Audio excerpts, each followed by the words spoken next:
Shalom Bapak Ibu. Selamat pagi waktu Dover, Ibu Nanlohi. Apa kabar Ibu Na? Sukacita jadi bagian hidup kita hari ini. Salam hormat buat keluarga di rumah, Ibu Nanlohi, dan tetap semangat di dalam Tuhan. Baik, hari ini saya akan membahas satu topik, yaitu lapar akan Tuhan. Lapar akan Tuhan. Selamat bergabung juga untuk Ibu Selina Laberi dan beberapa sahabat yang sudah join bersama dengan kita hari ini. Bahkan Cak Masole sudah bergabung, dan juga untuk Bapak Patrick Stevi Kaya sudah bergabung juga. Tuhan memberkati. Dan Ibu Ike Nikiulu Boham, selamat bergabung. Tuhan memberkati kita dan maju terus di dalam kekuatan kasih setia Tuhan. Baik, senang sekali bisa melihat Bapak Ibu bisa join bersama dengan kita di hari ini. Shalom untuk Ibu Novi Maulani. Baik, nah, firman Tuhan terambil dari Lukas pasal 4 ayat yang keempat. Demikianlah bunyi firman Tuhan. Ini tentang pencobaan Yesus di padang gurun. Nah, dikatakan di ayat yang keempat, jawab Yesus kepadanya, ada tertulis, manusia hidup bukan dari roti saja. Ayat ini maknanya sangat-sangat dalam. Dan kita tahu bahwa tubuh jasmani kita memerlukan makan minum. Tapi rohani kita, firman itu menjadi makanan kita. Itu sudah biasa Anda mendengar. Tapi kiranya kebenaran ini mengingatkan, dan beberapa dari Anda tentunya mungkin baru saja mendengar perkataan-perkataan seperti ini. Nah, baik saudaraku, saya coba mulai dengan ini. Di dalam Matius pasal 5 ayat yang ke-6 dikatakan, berbahagialah orang yang lapar dan haus akan kebenaran, karena mereka akan dipuaskan. Berarti saya bisa simpulkan begini. Semua yang kamu bangun, semua yang kita rindukan secara materi, tidak akan pernah memuaskan Anda. Anda sudah punya handphone baru. Begitu 2-3 tahun kemudian keluar yang terbaru, Anda pengen lagi punya yang baru. Unsur ketidakpuasan. Nah, saya berharap seperti Anda pengen punya handphone baru, mobil baru, saya berharap antusias atau gairah Anda terhadap benda-benda jasmani tadi, kiranya itu juga menjadi gairah ketika saudara mengejar akan Tuhan. Alkitab berkata kepada kita bahwa kasih setia Tuhan itu baru setiap pagi. Tuhan tidak punya stok yang lama. Tuhan tidak punya barang bekas. Tuhan punya yang baru setiap hari. Tuhan punya brand new, sebut saja begitu. Tuhan punya kasih setianya itu baru. Tidak ada yang lama. Nah, menariknya untuk kita belajar hari ini adalah di Matius pasal 5 ayat yang ke-6. Berbahagialah orang yang lapar dan haus akan kebenaran. Ya. Lalu kemudian dikatakan karena mereka akan dipuaskan. Kalimat terakhir saya tadi katakan bahwa kiranya setiap kita memiliki hati yang mengejar Tuhan dengan benar. Alkitab berkata bahwa kebenaran memerdekakan Anda. Materi tidak akan pernah bisa memerdekakan Anda. Seketika mungkin Anda bahagia sebentar. Tapi seiring dengan waktu berjalan, kita dapati bahwa apa yang kamu pegang hari ini tidak akan bertahan lama. Orang sekolah semakin tinggi, itu baik. Saya suka lihat orang belajar dan saya suka lihat orang yang berhasil. Karena dengan demikian mereka tahu bagaimana memanfaatkan potensi terbaik mereka di dalam Tuhan. Justru saya sedikit marah kalau saya melihat orang malas belajar. Saya marah kalau melihat orang malas bekerja. Justru saya suka melihat orang bekerja dengan rajin. Karena tangan orang rajin mendatangkan berkat dan pintu langit terbuka. Nah, menarik untuk kita belajar hari ini. Alkitab berkata begitu sangat gamblang. Yesus sampaikan dalam Lukas 4 ayat 4. Ada tertulis, manusia hidup bukan dari roti saja. Tidak ada yang salah dengan semua pekerjaan, posisi, jabatan yang kita punya. Tapi adalah bermasalah jika kita mencoba tenggelam, masuk, menghidupi, bahkan dikenyangkan dengan materi tanpa mempertimbangkan dan membesarkan kapasitas rohani kita. Itu sebabnya kita gampang kalah dalam kehidupan ini. Tekanan sedikit datang, kita buyar. Masalah sedikit datang, kita kacau dalam berpikir. Nah, ini yang memotivasi saya untuk menyampaikan hal ini di pagi ini bagi Bapak Ibu semua. Nah, yang membahagiakan saya di sini dikatakan dalam Matius pasal 5 ayat 6 tadi. Berbahagialah orang yang lapar dan haus akan kebenaran. Karena mereka akan dipuaskan, berarti hanya kebenaran yang bisa puaskan Anda dan saya. Anda dan saya tidak bisa menaruh harapan kepada manusia. Terkutuklah orang yang menaruh percaya kepada manusia. Alkitab berkata bahwa orang yang menanti-nantikan Tuhan, mengharapkan kekuatan baru. Mereka seperti Raja Wali yang terbang tinggi, atasi badai kehidupan. Nah, tahukah saudara bahwa Raja Wali salah satu kecerdasannya dia, salah satu kemampuannya Raja Wali adalah memanfaatkan badai. Di saat badai, dia tinggal mengembangkan sayapnya. Dan dia memanfaatkan badai untuk beristirahat.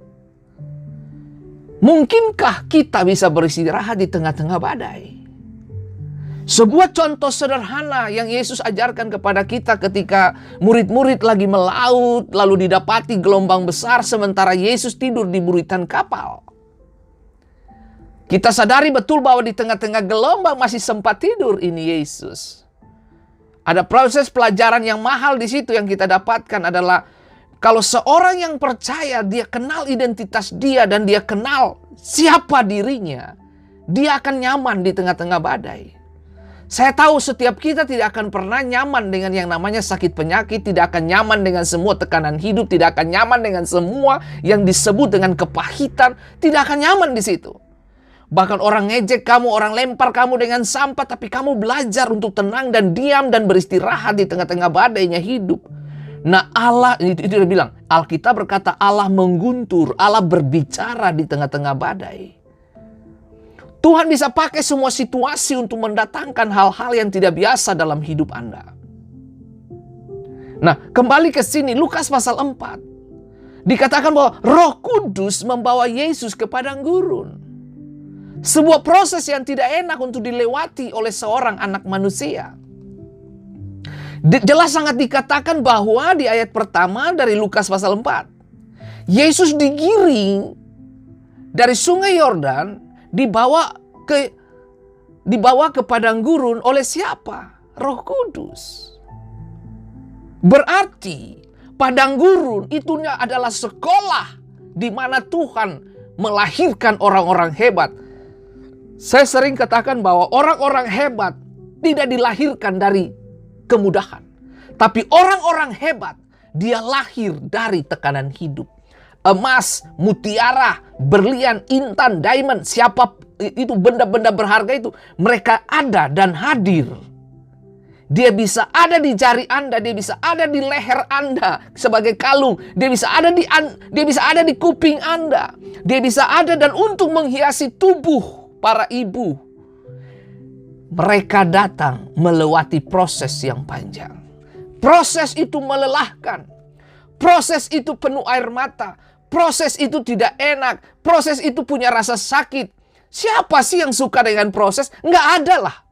Semua orang pengen dapat juara secepatnya. Tapi mereka berhenti di dalam proses. Akhirnya mereka tidak mendapatkan apa yang disebut dengan reward itu.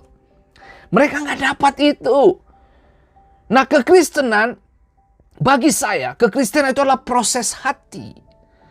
Hatimu harus disebut saja setiap hari Anda harus membunuh keinginan-keinginan daging Anda. Nah, kembali ke sini dikatakan, ada tertulis manusia hidup bukan dari roti saja. Nah, Anda harus tahu, kita tahu bersama bahwa Yesus ada di padang gurun. Itu dituntun oleh Roh Kudus. Roh Kudus giring dia masuk ke sana. Sebenarnya ini sebagai sebuah proses, sebuah pelajaran besar bagi kita, bahwa semua orang yang ingin mengikut Yesus, menjadi murid Yesus, semua kita harus melewati yang namanya proses. Nah, tahukah saudara, murid-murid yang Yesus pilih, 12 orang itu, kenapa ada istilah murid yang dipakai? 12 murid. Ini kan kalau berbicara murid berarti berbicara tentang proses pendidikan. Proses kehidupan, proses kematangan untuk menjadi matang, menjadi dewasa. Sekali lagi, dewasa itu pilihan. Tua itu otomatis. Nah, dewasa perlu ada di dalam situasi yang namanya proses. Tekanan kehidupan, masalah ekonomi, problem sakit penyakit, itu adalah mendewasakan kita. Banyak orang dinina-bobokan dengan situasi nyaman. Dengar baik, kenyamanan itu adalah musuh yang paling berbahaya bagi orang-orang percaya, bagi anak-anak Tuhan. Kenapa? Karena kenyamanan bisa membunuh kualitas terbaik Anda. Nah, saudaraku yang diberkati Tuhan, menarik untuk kita belajar hari ini, saudaraku. Yusuf dilahirkan dari proses yang begitu panjang dan melelahkan. Tapi dia keluar menjadi berlian di tanah Mesir. Dilahirkan di Israel, dibesarkan dalam kejayaan di tanah Mesir. Bukankah Tuhan kita tahu bagaimana dia mengangkat seseorang dan menurunkan seseorang? Tuhan kalau sudah pilih dan menetapkan seseorang, dia tidak butuh anjuran-anjuran nasihat dari manusia. Karena dia tahu ketika dia pilih seseorang ini, orang ini akan berpengaruh bukan untuk cuma satu bangsa. No. Tapi bangsa-bangsa lain datang menyembah dia. Menarik untuk kita belajar, Bapak Ibu yang diberkati Tuhan. Sangat membahagiakan Tuhan bisa berbicara kepada kita di Matius pasal 5 ayat 6. Kebenaranlah yang memuaskan kita. Jangan menaruh imanmu di atas materi-materi. Jangan membangun imanmu di atas segala sesuatu yang hari ini kamu dapat dan bisa lihat, tapi besok sudah hilang. Tapi taruhlah percayamu di atas iman kebenaran Kristus. Kebenaran memerdekakan Anda. Kebenaran itu pribadi, Yesus Kristus. Yesus berkata, aku adalah jalan kebenaran dan kehidupan. Barang siapa yang percaya kepadaku, dia menikmati kekekalan. Sorga menjadi bagian kita. Apapun yang menjadi agenda Tuhan akan terlaksana jika manusia memiliki kualitas hati yang benar. Kualitas hati yang benar akan mengangkat Anda kepada posisi-posisi yang tidak akan di bawah dari Tuhan kepada manusia kebanyakan. Hanya orang-orang yang dipilih Tuhan untuk bisa menikmati yang namanya kualitas Tuhan. Nah, kembali ke sini Bapak Ibu yang diberkati Tuhan. Sadari betul bahwa berlian dia tidak akan bersanding dengan besi putih. Berlian itu temannya itu adalah emas putih atau emas kuning itu, saudaraku. Orang mahal akan ketemu dengan orang mahal. Kita tidak bisa mengharapkan sesuatu yang mahal dan bernilai dan berkualitas dan bermutu dari orang-orang yang murahan. Nggak bisa. Orang-orang mahal harus dilahirkan dari proses kehidupan. Tekanan baik, pahit manis ya. Yang pahit jangan cepat dibuang, siapa tahu itu obat dan mujarab bagi Anda. Yang manis jangan buru-buru juga ditelan.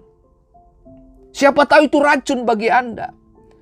Menarik untuk kita belajar hari ini Bapak Ibu. Kalau kamu punya rasa sakit, berdirilah di atas kedua lututmu. Sebab dengan lutut, waktu kamu berlutut, kamu berasa sorga lebih dekat. Kenapa? Bukan cuma berasa bos, kamu ngalamin sorga itu memang dekat. Kenapa? Sorga dan bumi dia sejauh apa? Sejauh lututmu saudaraku. Nah kembali ke sini, berbahagialah orang yang lapar dan haus akan kebenaran. Lalu kemudian frase berikut dikatakan bahwa mereka akan dipuaskan. Dipuaskan. Ya, mereka dipuaskan. Sekali lagi, jangan menaruh imanmu di atas materi. Rumput besok kamu lihat segar. Rumput hari ini kamu lihat segar, besok udah ada di mana? Tempat pembakaran. Segala sesuatu akan sirna dengan begitu cepat, berjalan dengan begitu cepat. Reaksi dan respon iman saudara menentukan apa yang menjadi bagian Tuhan dalam kehidupan saudara. Nah, saudaraku, mari kita belajar ini. Kembangkanlah rasa lapar akan Tuhan, gitu loh. Kembangkan rasa lapar akan hal-hal yang rohani. Dalam usia 12 tahun, kita dapati Yesus memiliki rasa lapar akan hal-hal yang bertalian dengan roh, bertalian dengan spiritual. Di usia 12 tahun, setiap tahun, papa dan mamanya, Yusuf dan Maria, mengunjungi Yerusalem. Tapi di saat-saat seperti itu, pada tahun yang ke-12 dalam usianya Yesus, dia menyimpang sebentar ke bait Allah. Dalam Lukas pasal 2 ayat 41 dan 51 kita dapati Yesus bersoal jawab dan terlibat dalam bisnis kerajaan Allah. Saudara dengar baik, dunia ini tambah hari tambah kacau.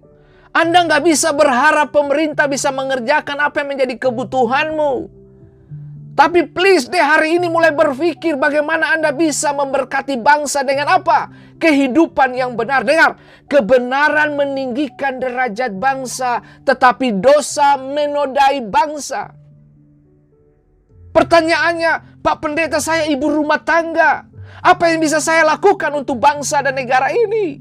Oh no, dengar baik, dengar. You boleh ibu rumah tangga. Tapi doamu mempengaruhi sorga turun ke planet bumi di mana kamu hidup dan mendapatkan pendidikan bagi anak-anakmu. Nah pikirkan ini baik-baik. Maaf ya, mungkin saudara lagi masak tapi saudara berdialog. Tuhan berkati anak-anak saya, persiapkan mereka untuk menjadi pemimpin-pemimpin hebat.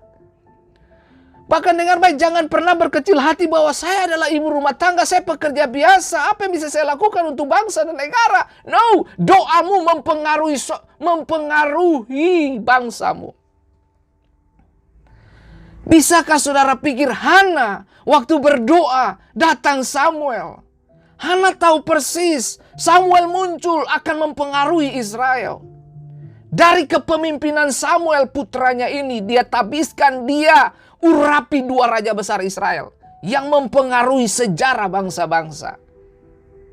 Nah, mengertilah Bapak Ibu, di usia 12 tahun, Yesus ada di rumah Tuhan, di bait Allah. Untuk apa? Berdialog, diskusi, membangun jembatan satu dengan yang lain.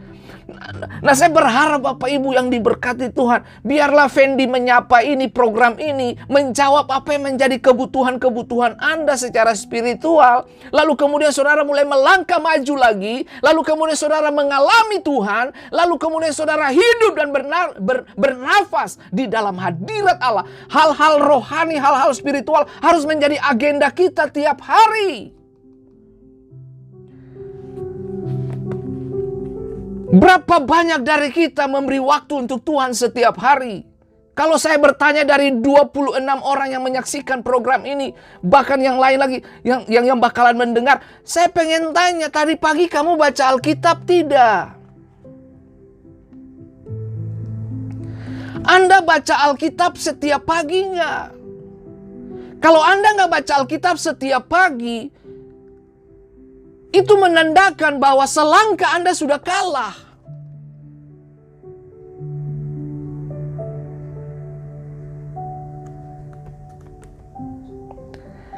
Di dalam Lukas pasal 2 ini Bapak Ibu, kita tahu bahwa di Lukas pasal 2 ayat 41, Yesus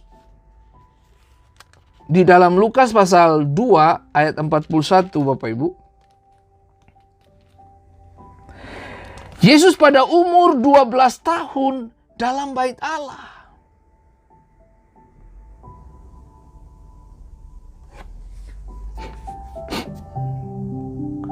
Ini menarik untuk kita belajar.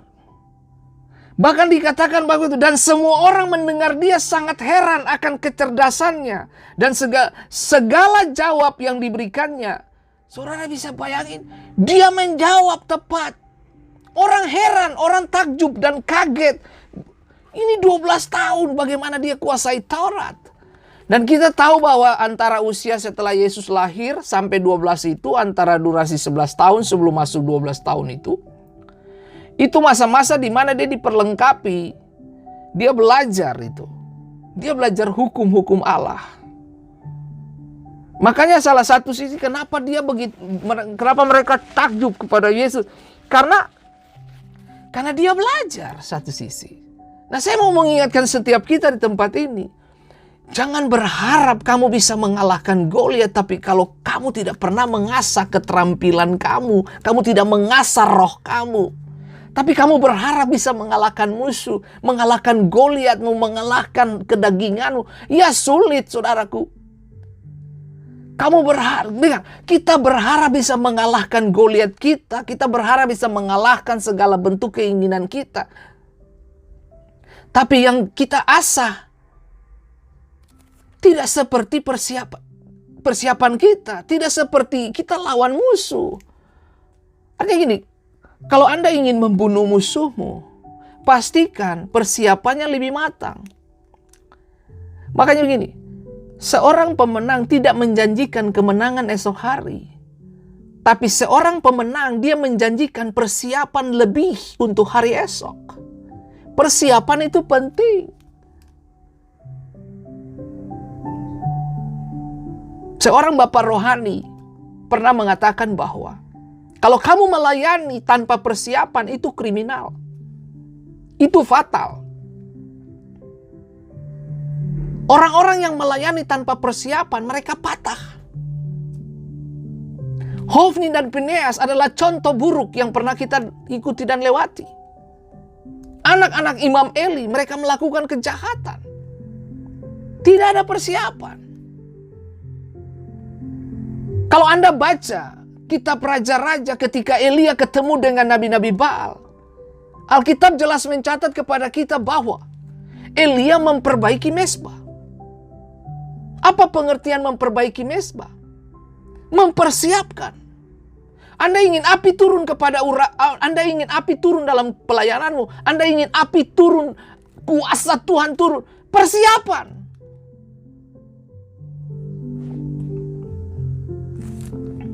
Jangan berharap kemenangan kamu dapat kalau kamu tidak pernah bersiap. Promosi datang karena persiapan. Anda mau jadi besar, persiapkan dirimu. Konsumsi kebenaran lebih banyak. Besarkan rohmu, kenyangkan rohmu.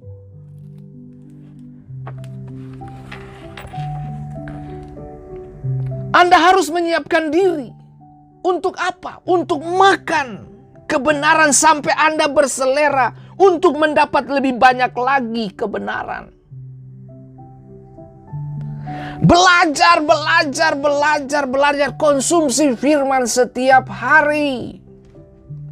Oke, Pak Pendeta, saya kurang suka membaca. Hey, ada YouTube. Anda tinggal kontak itu Alkitab Suara. Anda sambil drive, Anda masih tetap bisa dengar itu. Kalau Anda nggak suka baca, Anda masih punya kuping.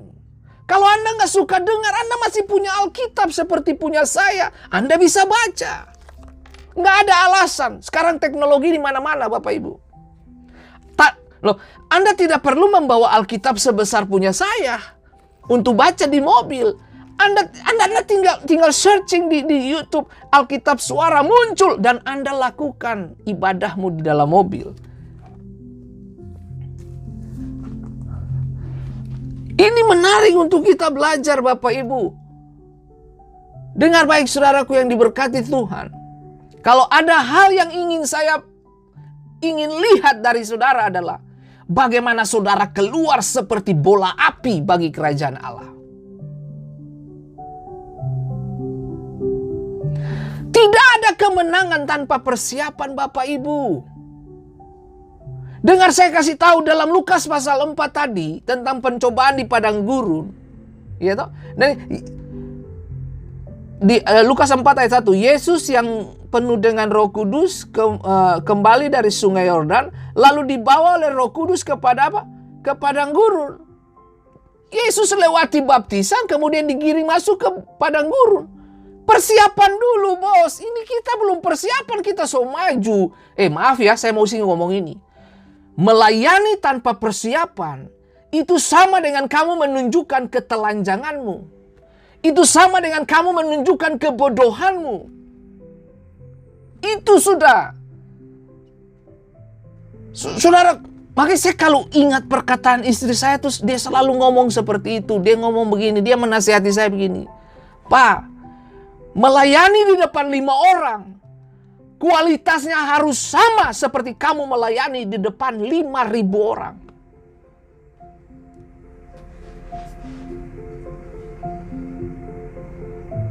Karena kamu akan dapatkan 5.000 kalau kamu urus 5 jiwa ini dengan benar. Saya paham betul ini. Kembalikan identitas spiritual kamu.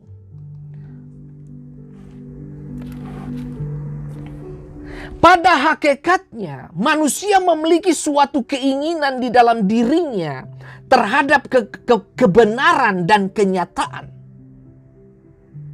Loh, saya mau kasih tahu. Di dalam Matius pasal 5 ayat 6 tadi, orang yang lapar dan haus karena kebenaran, mereka dipuaskan. Berarti jangan cari di luar kebenaran. Karena di luar kebenaran, kamu tidak akan puas. Materi tidak akan bikin kamu puas. Kecantikan istrimu pun tidak akan bikin kamu puas. Bahkan gantengnya suamimu juga tidak bikin kau puas. Waktu akan menentukan bahwa kamu puas atau tidak dengan seiring perubahan fisik. Tapi kebenaran itu tidak dipengaruhi oleh karena perubahan fisik. Justru orang yang berjalan di dalam Tuhan, mereka hadir dengan kualitas yang tidak datang, yang tidak disodorkan oleh dunia. Saya kasih contoh Abraham, semakin tua semakin jadi. Abraham semakin tua semakin berkualitas.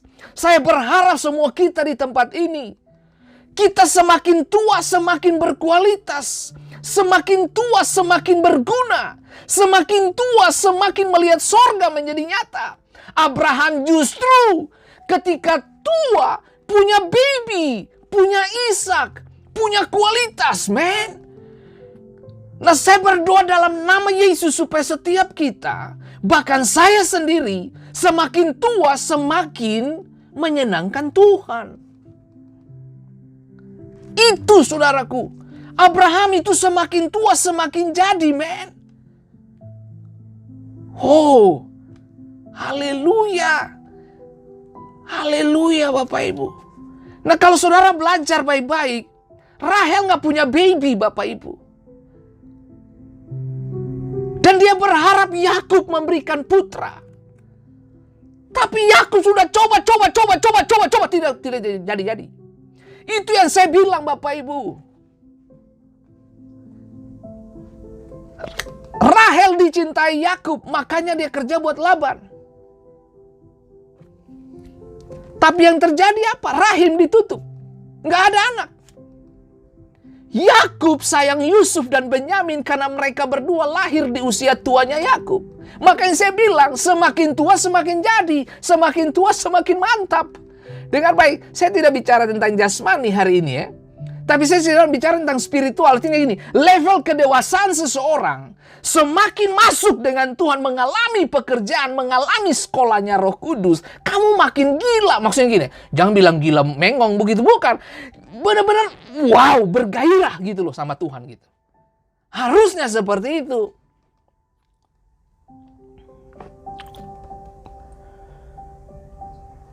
Nah, seperti itulah kita diciptakan.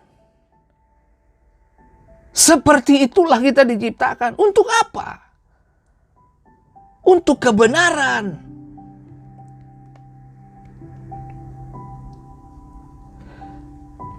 Untuk kebenaran. Untuk kebenaran.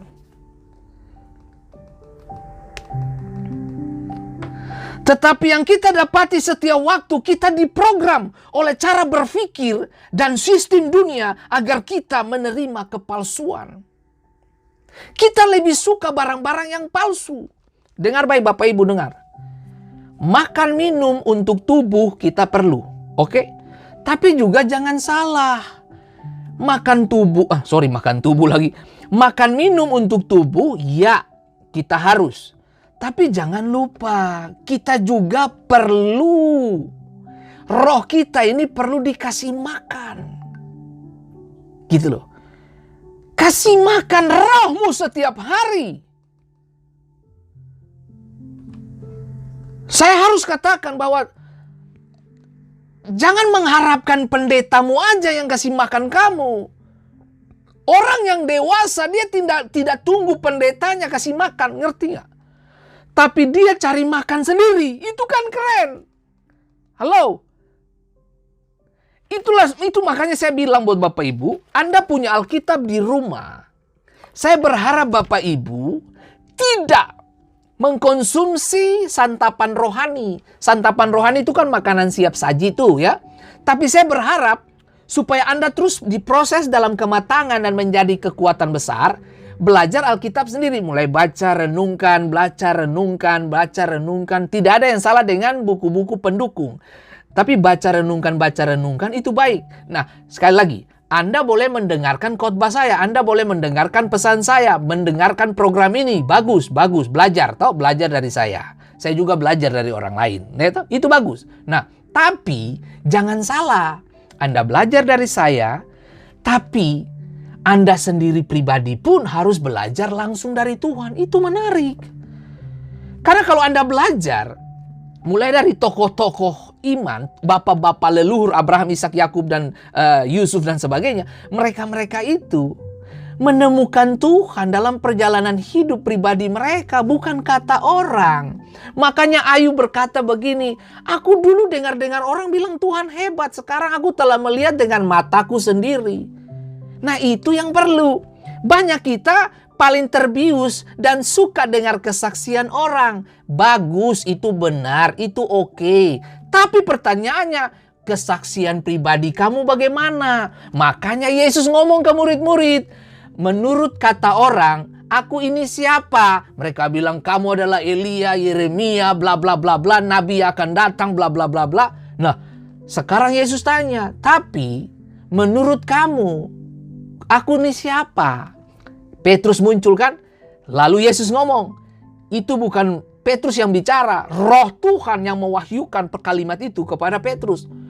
Engkau adalah Mesias, anak Allah yang hidup. Itu yang saya punya maksud itu loh. Itu maksud saya. Waktu kamu melayani Tuhan, waktu kamu belajar, kamu temukan pewahyuan-pewahyuan yang mungkin saja tidak disampaikan Tuhan kepada pendetamu, tapi kamu punya itu. Itu namanya kedewasaan. Nah, gitu.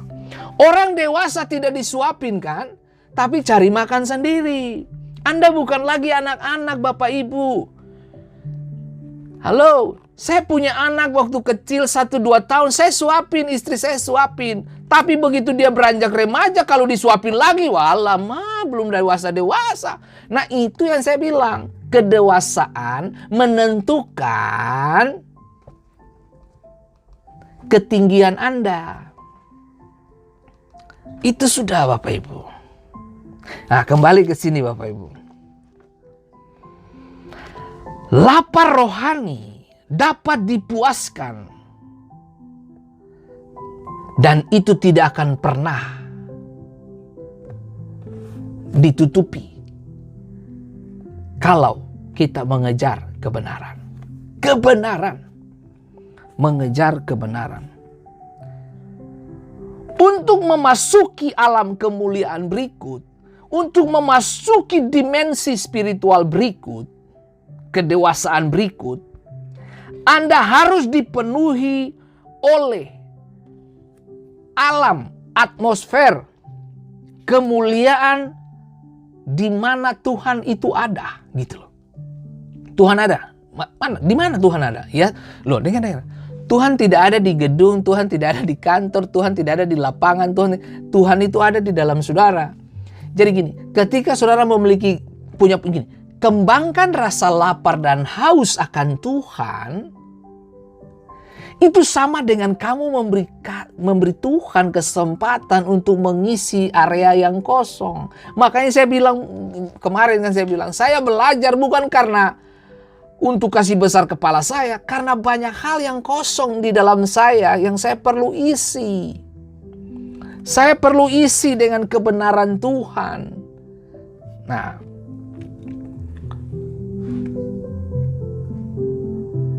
tahukah saudara, semakin saudara memiliki rasa lapar dan haus akan Tuhan, semakin saudara bertumbuh. Begitu saudara selangkah maju dan maju lagi di dalam Tuhan, kamu akan lihat bagaimana kamu semakin besar. Aduh.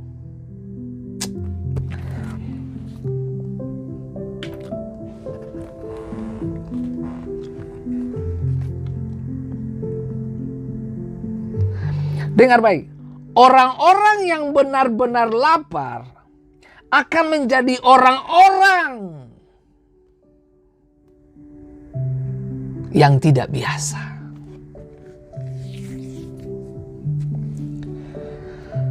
Setiap hari mereka akan kenyangkan diri mereka. Saudara, mari sudah Bapak Ibu. Bapak Ibu kejar kebenaran, puaskan dirimu dengan kebenaran. Kamu gak bisa tunggu pendetamu kasih makan kamu. Oh, belum. Anda harus cari kebenaran itu. Karena sampai kebenaran itu benar-benar memerdekakan Anda.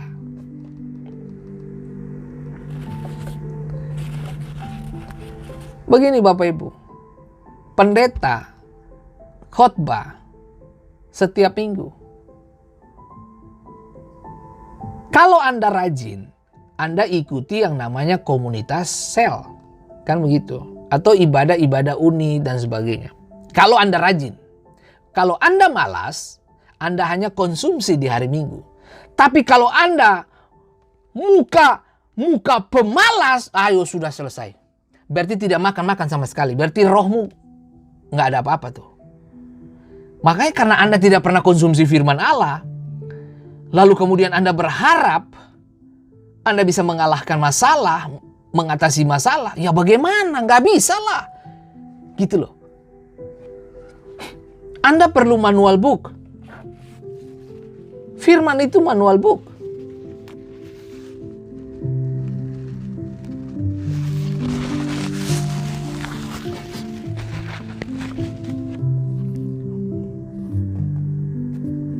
Artinya gini, orang-orang yang benar-benar lapar, artinya mereka yang tidak puas dengan yang biasa-biasa saja.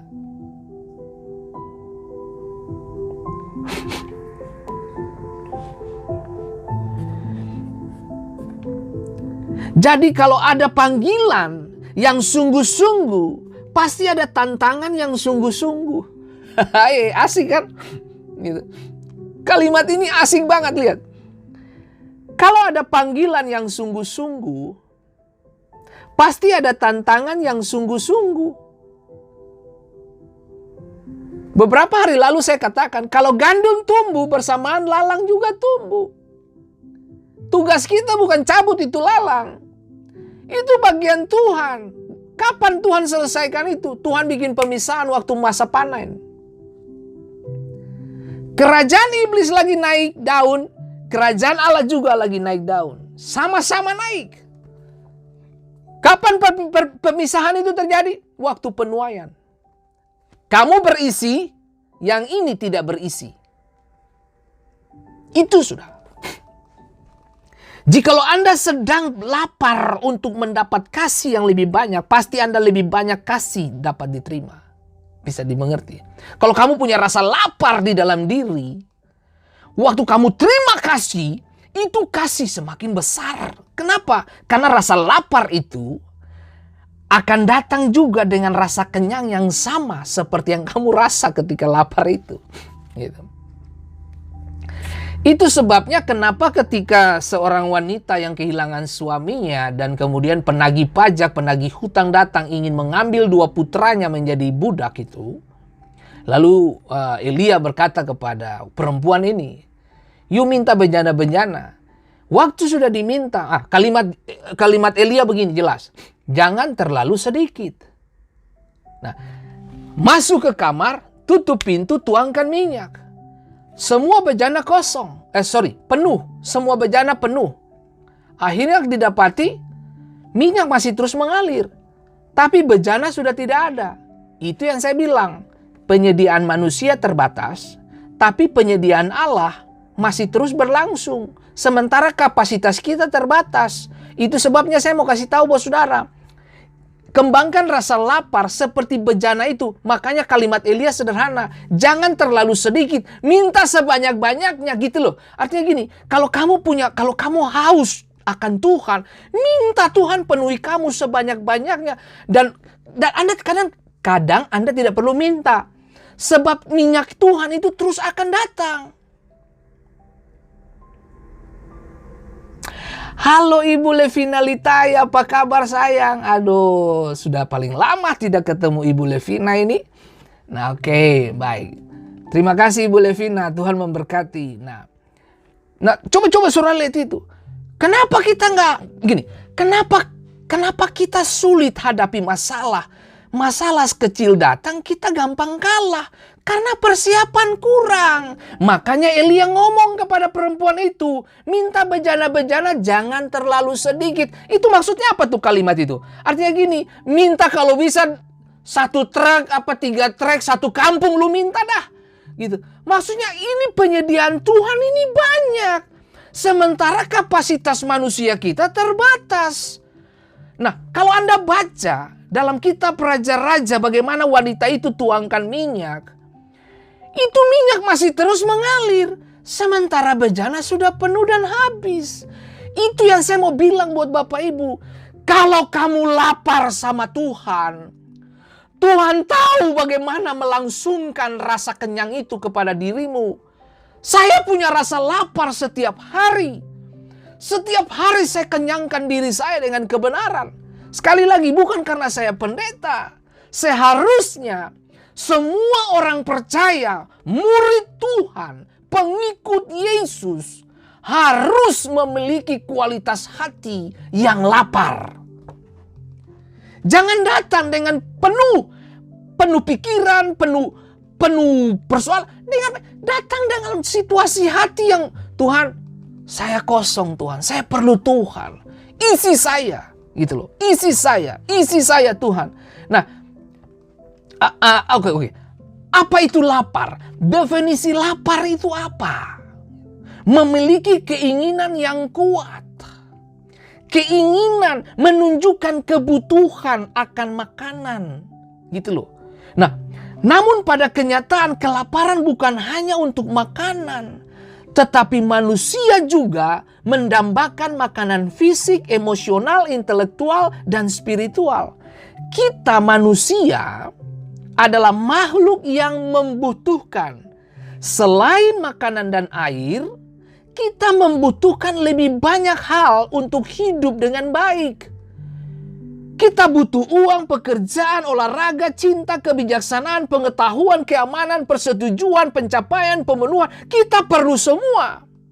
Tapi satu hal yang saudara harus tahu adalah berkat pertama Tuhan kepada umat manusia dicatat dalam Kejadian pasal 1 ayat 28. Manusia pada dasarnya diciptakan dengan kebutuhan yang sangat-sangat penting.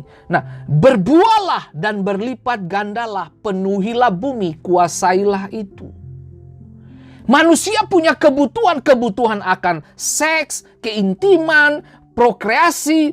Nah, semua itu kebutuhan. Kalau barang-barang yang tadi, yang saya sebutkan tadi tidak terpenuhi dalam kita, aduh, maaf ya saya mesti ngomong ini. Laki-laki, kemarin saya ngomong itu ya kalau nggak salah. Ya, kemarin saya ngomong itu yang tentang orang-orang Sundal itu ya. Anda yang tidak mengikuti yang kemarin, Anda boleh ikut saya episode yang ke-74 itu. Nah itu kamu lihat situ, bagaimana orang-orang Sundal itu. Mereka melacurkan diri untuk sebuah yang namanya kesenangan sesaat dan keuntungan jasmani. Tapi baiklah, itu bukan bukan ide kita bahas pagi ini. Tapi ide saya adalah lapar akan Tuhan. Ini yang saya mau sampaikan kepada Bapak Ibu. Benar kata Yesus, manusia hidup bukan dari roti saja, tetapi dari setiap firman yang keluar dari mulut Allah. Kembali ke Matius pasal 5 ayat 6 tadi, bahwa berbahagialah mereka yang lapar dan haus akan kebenaran, karena mereka akan dipuaskan. Berarti kesimpulannya begini, tidak ada kepuasan di luar kebenaran, itu aja. Makanya Yesus ngomong, di luar aku kamu tidak bisa berbuat banyak. Di luar aku kamu tidak bisa berbuah. Lah kalau kita tidak berbuah, bagaimana orang lain bisa kenyang? Nggak ada. Yesus datang dengan murid-murid ke depan pohon ara. Yang Yesus cari apa? Bukan batang, daun, akar. Bukan. Dia nggak cari itu. Dia cari buah. Dia cari kedewasaanmu. Dia cari kualitas hatimu. Dia cari kualitas yang dimana kamu telah melewati proses. Proses melahirkan hal-hal yang tidak biasa. Kalau Anda semakin diproses, semakin tajamlah Anda. Pisau, benda-benda elektronik dalam bentuk apapun, jika tidak digunakan dan dibiarkan saja, lama-kelamaan dia menjadi rusak. Sama saudaraku, kalau kamu tidak konsumsi firman dalam dirimu, ya lama-kelamaan kita bakalan rusak. Halo? Segala sesuatu yang tidak digunakan cenderung akan menjadi rusak. Sama roh kamu, kalau kamu tidak konsumsi firman, rusak. Jiwa ini, tubuh ini, kalau kamu nggak konsumsi makanan yang sehat, jadi rusak nggak? Kalau ginjalmu bermasalah, dijamin 100%, kamu akan minum air mineral lebih banyak. Dan kamu menghindari makanan-makanan berlemak. Kenapa? Karena ada masalah. Pertanyaannya, kalau rohmu bermasalah, kamu mengejar obat seperti kamu mengejar untuk obat ginjal nggak? Waktu rohmu bermasalah, kamu kejar Tuhan seperti kamu kejar obat ginjal untuk ginjal kamu yang bermasalah. Seharusnya itu menjadi titik pembelajaran bagi kita.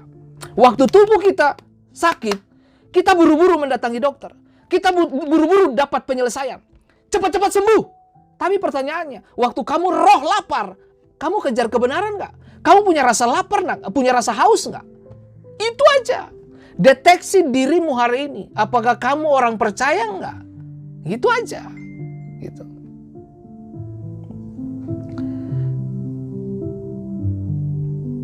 Itu saja Bapak Ibu.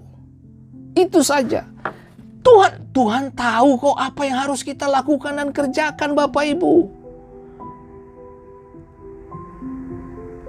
Mari serius dengan Tuhan. Mari serius dengan Tuhan Bapak Ibu.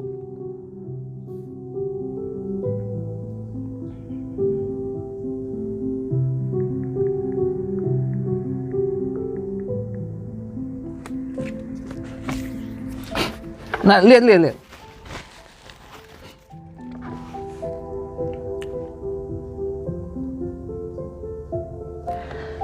Lapar rohani mendatangkan berkat. Carilah Allah dalam segala hal. Amsal mengatakan, akuilah Dia dalam segala lakumu, maka Ia meluruskan jalan bagimu. Libatkan Tuhan dalam segala lakumu, maka Tuhan bertanggung jawab dalam hidupmu. Kalau kita tidak pernah libatkan Tuhan, kita tidak pernah punya rasa lapar dan haus, lalu serta-merta kita datang, Tuhan, tolong kita dong. Loh, gini, logikanya begini Bapak Ibu. Jangan mempermainkan kasih karunia Tuhan, jangan mempermainkan kesempatan-kesempatan kehidupan yang Tuhan telah kasih.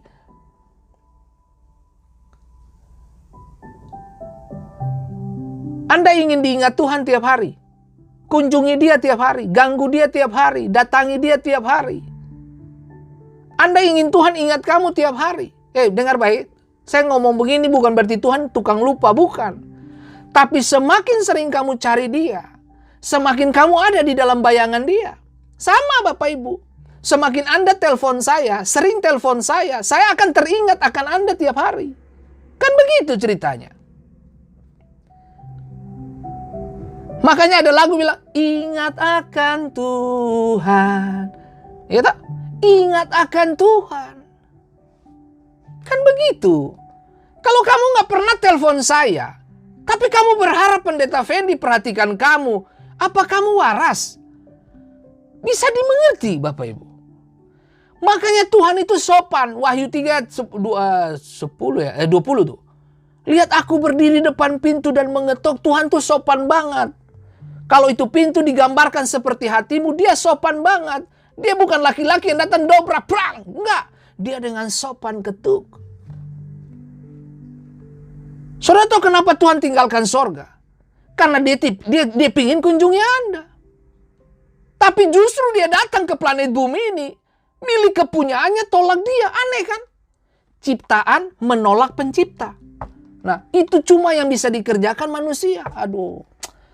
Manusia ini 10 hukum dikasih oleh Tuhan kepada manusia dengan harapan mereka taat.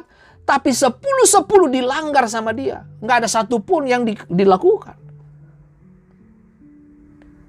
Saudara dengar baik. Semua pembicaraan, semua pengajaran yang saya sampaikan hari ini. Semuanya untuk apa? Untuk kita semakin dewasa. Nah, banyak orang ke gereja buat apa? Coba. Diberkati. Keliru. Kamu ke gereja untuk apa? Disembuhkan. Keliru juga. Dengar. Tidak ada yang salah dengan semua tadi itu. Anda ke gereja untuk diberkati, cari kesembuhan, cari pasangan hidup. Tidak ada dengan semua itu. Gitu. Yang salah, kalau motivasi-motivasi itu Anda perbesar lebih daripada mencari hatinya Tuhan.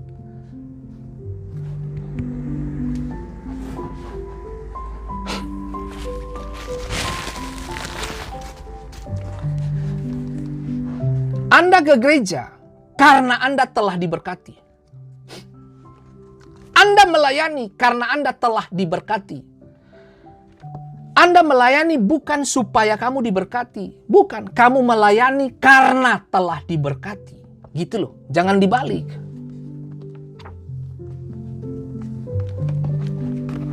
Makanya orang melayani kenapa kecewa? Karena dia berharap dia datang ke gereja diberkati. Ya keliru bos. Kamu ke gereja karena telah diberkati. Makanya kamu ke gereja. Alkitab jelas mencatat tuh bukan kamu yang pilih aku yang pilih. Berarti apa? Tuhan udah jatuhkan pilihan. Lalu kamu ke gereja mau cari apa lagi? Karena aku telah diberkati. Nah, tujuan kamu ke gereja adalah apa? Memanifestasikan karunia, kemampuan Anda. Untuk apa? Untuk mendistribusikan kasih karunia Tuhan kepada orang-orang di sekitarmu. Itu saja. Jadi kamu ke gereja bukan supaya kamu diberkati. Aku ke gereja karena aku telah diberkati. Itu loh. Jangan salah, Yesus sudah mati. Berkat komunikasi antara Allah Bapa dengan kita sudah teratasi, jembatan sudah dibangun, kita bisa langsung datang kepada Tuhan. Lalu kita mau cari apa lagi Bapak Ibu? Lapar rohani itu penting. Sudah saya gini. Kenapa saya begitu antusias kalau saya mau mengajar itu, saya seperti mau makan-makan orang gitu loh. Kenapa? Karena di dalam roh saya ini lagi kebakar banget ini. Setiap hari memang saya kebakar. Saya terbakar tiap hari. Saya kok sampaikan sesuatu tuh seperti mau makan-makan orang gitu loh. Karena saya pingin orang tuh rasa seperti yang saya rasa. Karena ada gejolak begitu kuat di dalam saya yang saya harus sampaikan kepada saudara bahwa, hey, mari kita kejar Tuhan sungguh-sungguh sudah. Kejarlah Tuhanmu, penuhilah dirimu dengan sorga dan kepentingannya.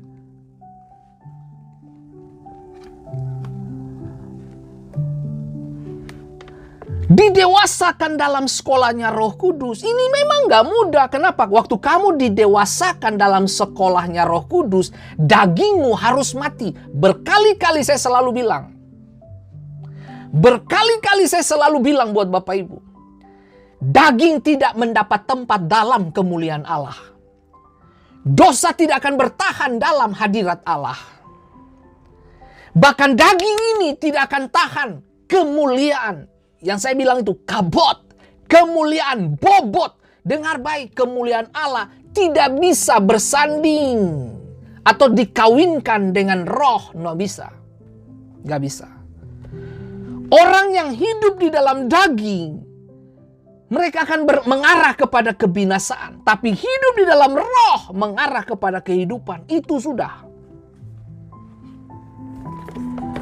Makanya saya mau bilang buat saudara, pengajaran saya akan selalu hadir merusak kepentingan daging kamu.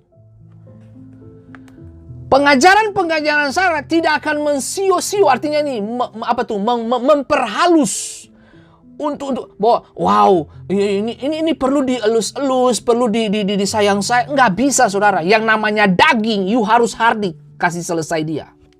Sekali lagi, pelayanan itu mahal, kemuliaan itu mahal, keinginan daging tidak boleh ada tempat di situ. Kenapa Anda melayani tapi konflik? Karena dagingmu yang ditonjolkan. Itu aja. Anda lihat tabernakel tabernakel Musa. Kayu penaga itu gambaran dari daging manusia. Mereka harus disalut dengan tembaga dan perak. Tujuannya apa? Supaya kalau terjadi pembakaran, kayu tidak terbakar. Melindungi. Itu yang saya bilang. Kalau cuma kayu bakar, selesai, daging pun terbakar. Itu yang saya bilang. Kamu perlu disalut dalam penebusan dan ketulusan Yesus. Kalau kamu melayani tanpa ketulusan, dengar, sampai ayam tumbuh gigi, kamu hidup di dalam apa? Kebencian. Kenapa? Karena nggak tulus. Orang tulus gampang sekali melakukan penetrasi dalam dunia spiritual. Lihat Yusuf. Yusuf adalah seorang yang tulus hatinya. Karena tulus hatinya, Yesus lahir. Dan Allah pilih Yusuf untuk memberi makan Yesus secara jasmani. Gila nggak? Keren nggak tuh? Tuhan, kiranya siapapun yang mendengarkan pesan ini, jangan tahan berkat-Mu untuk tolong orang susah, tolong orang miskin. Jangan tahan berkat-Mu. Jangan tutup mata dari orang miskin.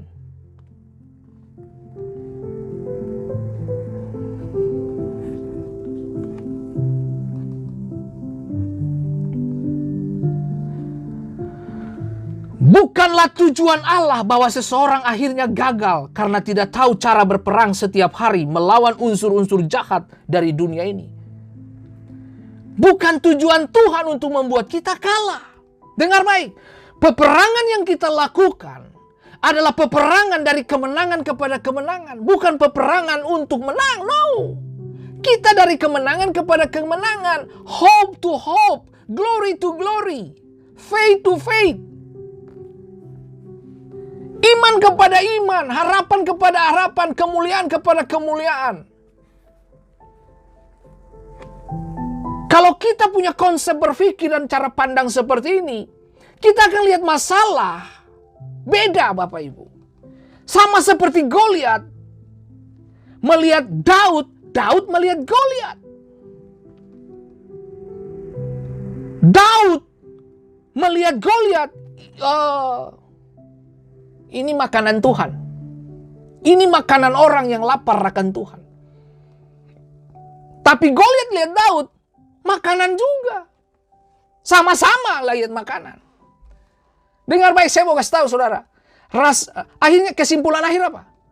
Sementara Saul dan pasukan melihat Goliat, waduh, kita dimakan. Kita jadi makanan bagi dia.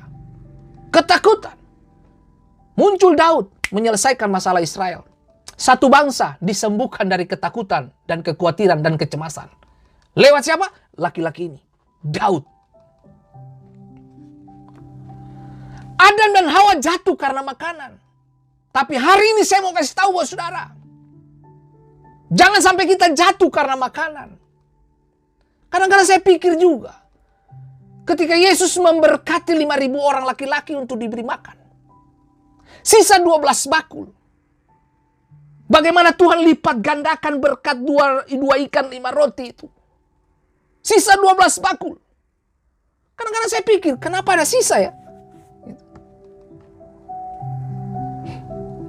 Di situ Alkitab tulis laki-laki, tidak terhitung perempuan dan anak-anak. Coba lihat. Ini kalau bayangin, coba saya pergi satu kali, saya ada pergi ke ibadah di mana begitu, nggak usah sebutkan lah. Gitu. Begitu ibadah selesai, roti dimasukin di dalam tas, bla bla bla. Mari saya kasih tahu saudara, yang begini-begini nih yang repot ini. Nah, Anda tahu 12 bakul itu disisain. Coba kok karena ibu-ibu macam begini, waktu di zaman Yesus tidak ada sisa 12 bakul, semua dibawa pulang, men.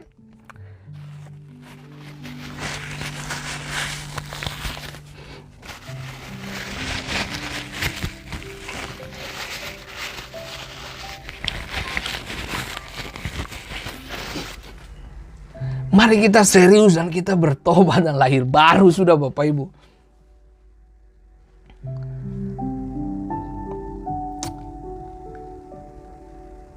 Nah, persiapan lebih penting daripada masuk sekolah. Dengar, saya kasih tahu. Persiapan lebih penting daripada Anda masuk sekolah Alkitab. Dengar, saya tidak menyerang orang yang sekolah Alkitab, oke? Karena saya juga lulusan sekolah Alkitab. Saya sekolah teologi. Tapi maksud saya begini, jangan saudara salah, gitu. Nah, persiapan lebih penting daripada masuk sekolah Alkitab atau pelayanan, gitu loh. Persiapan tuh penting. Jadi kalau kamu nggak persiapan, ya ampun, jangan. Dengar, prajurit yang, kenapa militer? Mereka tiap hari latihan. Kenapa olahragawan selalu latihan setiap hari? Makanya saya selalu bilang kan, pemenang tidak menjanjikan besok dia menang. Tapi pemenang menjanjikan persiapan setiap hari. Itu keren. Itu keren. Makanya jangan bermimpi untuk mengalahkan Goliatmu. Kalau kamu berdoa saja malas, baca Alkitab malas, pergi ke ibadah malas, berdiskusi dengan hamba-hamba Tuhan malas. Ya, jangan berharap kamu kalahkan Goliat.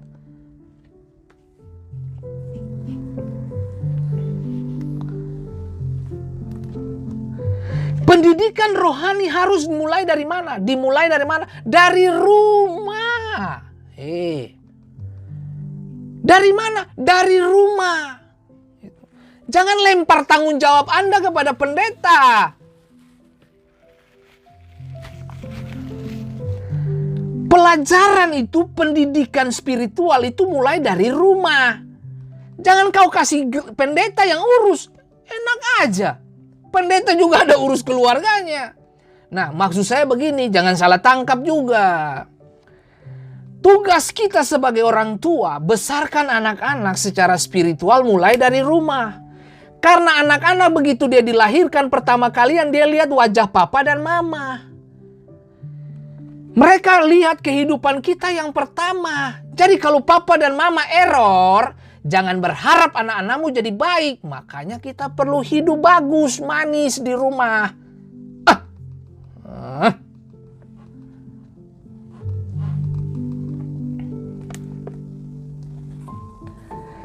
Saudara, saya mesti bilang buat saudara, saya kalau kemana-mana gitu, tempat yang paling saya sukai dalam kehidupan adalah cepat-cepat pulang ke rumah. Cepat-cepat pulang ke rumah. Karena saya susah kalau tinggal. Nah, makanya ada orang yang pernah bilang begini, kenapa sih Pak Fendi jarang keluar rumah? Bukan jarang keluar rumah. Gitu. Bukan saya nggak suka keluar. Tapi saya sedikit susah untuk meninggalkan surganya saya. Gitu loh, ngerti nggak Bapak Ibu? Gitu.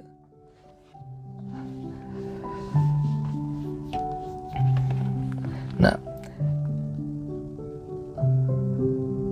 doa bersama, persatuan kasih merupakan rancangan Allah bagi keseluruhan tubuh Kristus. Hanya dengan cara inilah sebagian rintangan yang kita hadapi akan teratasi.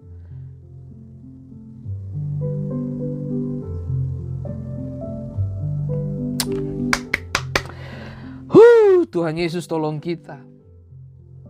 Nah, lihat, dosa memadamkan rasa lapar rohani. Jangan biarkan hal-hal yang gelap itu menguasai dirimu.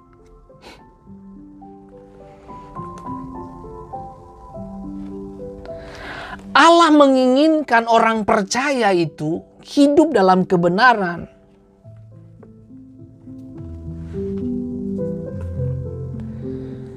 Orang yang beriman, orang percaya, murid Tuhan, dia akan belajar mengikuti pola dan cara hidup gurunya. Guru diambil dari kata Sansekerta. Guru artinya penghancur kegelapan. Orang tua, kita bertanggung jawab buat anak-anak kita. Kita yang harus ajar anak-anak kita. Karena kita adalah guru pertama yang mereka lihat di rumah. Anda ingin harapkan generasimu menghancurkan kegelapan? Mulailah dulu dari kita, papa dan mama. Bukan hancurkan piring, balikin meja, pukul tembok, banting pintu. Bukan. Pukul bini, istri, jangan. Cakar-mencakar, aduh jangan. Makanya William Berkeley pernah mengatakan bahwa konflik rumah tangga hanya seputar sentuhan piring dengan sendok. Bunyinya di mana-mana. Kenapa? Kenapa konflik berkepanjangan dalam keluarga? Karena kita tidak pernah mengisi fungsi kita. Suami tidak berfungsi, istri tidak berfungsi maksimal dalam keluarga. Makanya berantem.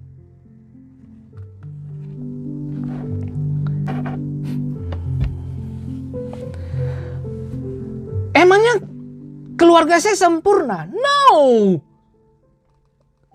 Saya dengan istri selisih paham ada. Argumentasi ada. Konflik ada. Anak-anak saya pernah nonton dan lihat. Tapi ingat baik, kalau kalian berdua suami istri konflik, selesaikan juga di depan anak-anakmu. Supaya anak-anak juga tahu di kemudian hari kalau mereka berantem sama suami atau istri mereka tahu menyelesaikannya. Gitu loh. Jangan kita konflik diam-diam. Kita konflik di depan anak-anak maksudnya. Tapi menyelesaikannya diam-diam. Jangan. Akhirnya nanti anak-anak kita menikah. Mereka konflik. Mereka tidak tahu bagaimana mengatasinya. Gitu loh. Itu sudah. Jadi gini. Kalau papa mama konflik di depan anak-anak. Saya ajarkan. Kita berdua sepakat. Kalau kita konflik di depan anak-anak kita. Supaya mereka tahu bahwa rumah tangga tidak berjalan seperti yang mereka mimpikan. Mereka belajar bagaimana ada kekurangan, apa yang harus ditutupi, apa yang harus dibuka gitu. Anak-anak kita harus nonton itu. Dan saya menyelesaikan masalah kita konflik di depan anak-anak juga. Tujuannya apa? Supaya itu jadi pelajaran buat mereka waktu mereka menikah nanti. Kalau mereka konflik, mereka tahu menyelesaikannya.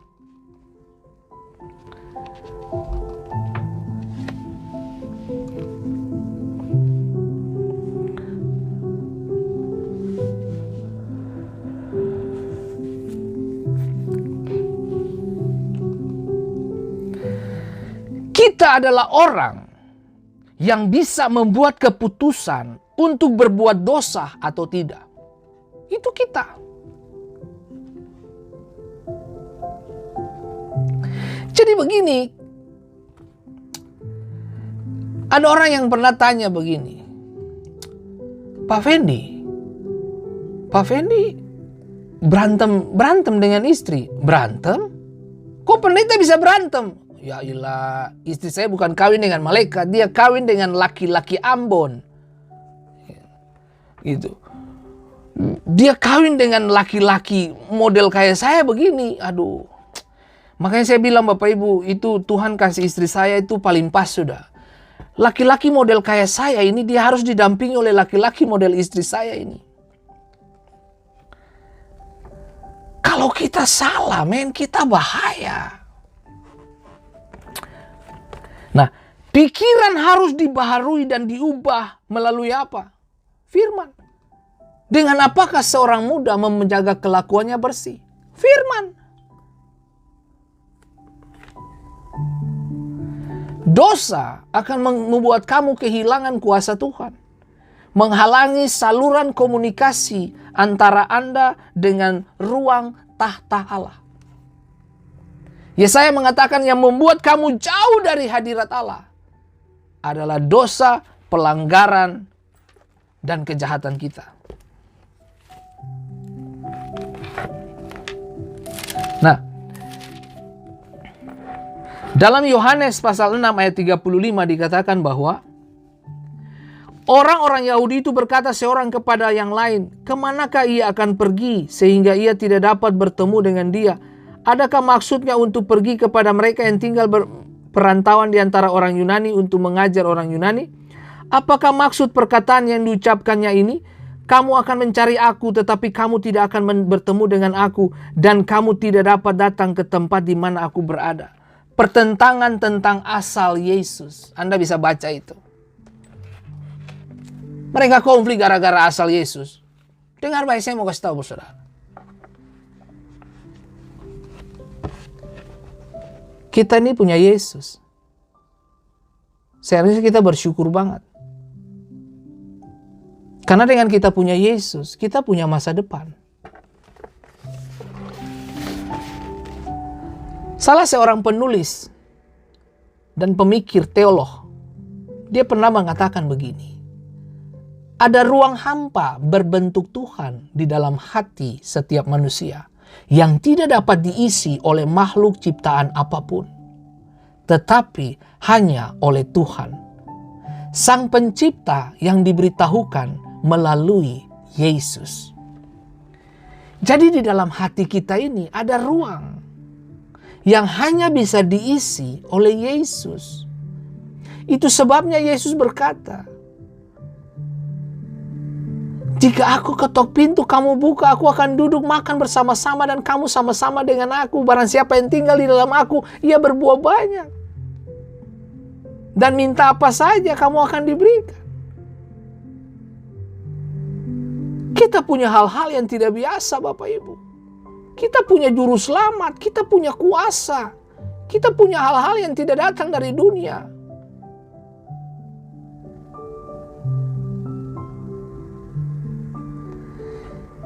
Miliki hati Tuhan.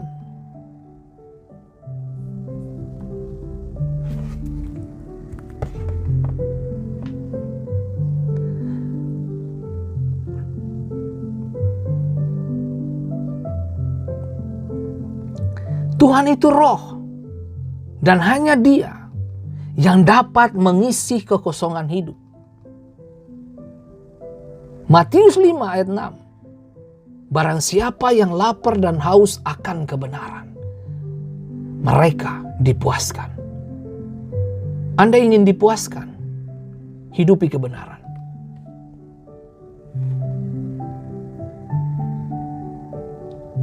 Sekarang mari kita melihat lebih jauh di dalam Alkitab. Mengapa manusia tidak dapat hidup tanpa Tuhan? Apa artinya lapar akan Tuhan? Yang dapat memuaskan rasa lapar rohani kita. Dan bagaimana kebutuhan rohani kita dipenuhi oleh roh. Oleh Tuhan kita melalui Yesus Kristus. Manusia tidak akan hidup tanpa Tuhan pada awalnya. Dengar Pak Yesus.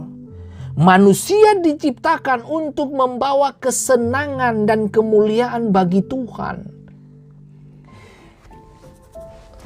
Nah, manusia diciptakan untuk membawa kesenangan dan kemuliaan bagi Tuhan. Dan kiranya Tuhan menjadi senang karena kita. Bukan Tuhan menjadi sakit hati dan marah.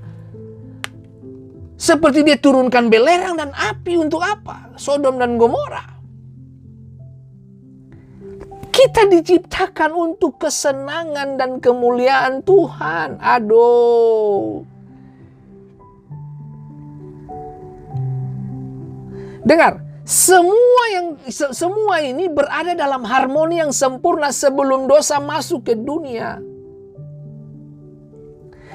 Tadi saya katakan dosa pertama umat manusia dilakukan melalui makan, yang kemudian mengakibatkan kematian dan keterpisahan dari Allah. Kejadian pasal 3. Makanya judul pemberitaan kita hari ini, lapar akan Tuhan.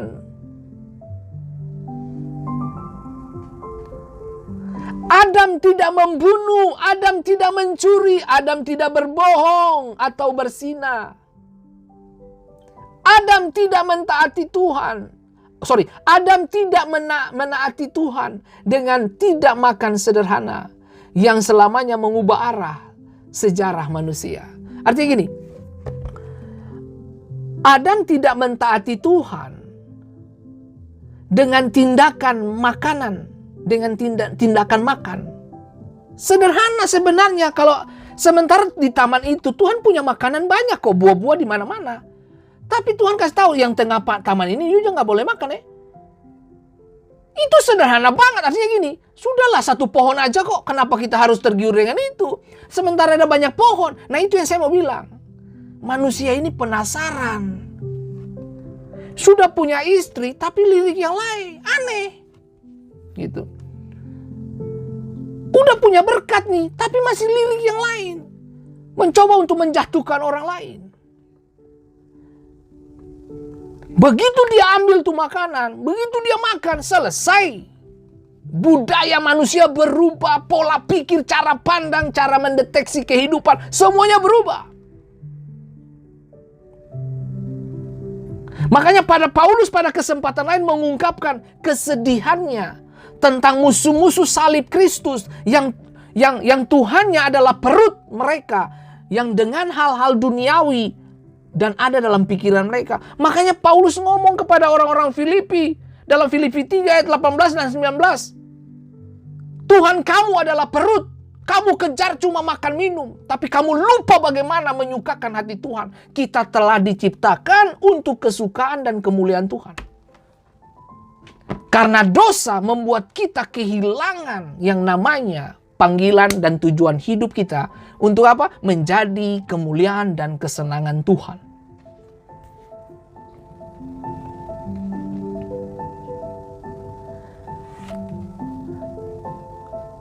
Masalahnya, kebutuhan spiritual dan kebutaan manusia akan Tuhan semakin menjadi-jadi.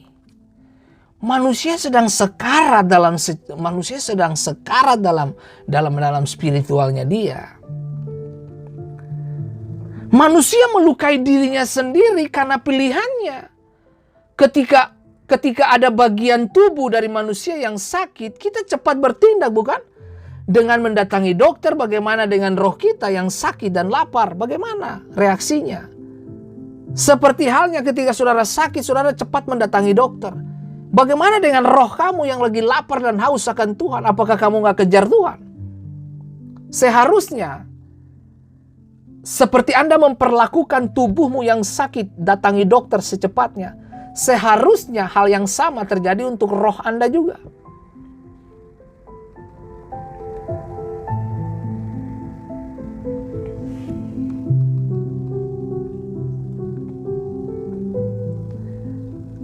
Solusi apa untuk Tuhan bisa membawa kita kepada kehidupan yang lebih baik? Solusinya apa? Yesus. Tidak ada yang lain. Saya pinjam perkataan yang tadi tuh. Seorang teolog yang mengatakan bahwa ada ruang yang berbentuk Tuhan di dalam hati manusia. yang tidak bisa diisi oleh siapapun kecuali Tuhan sendiri.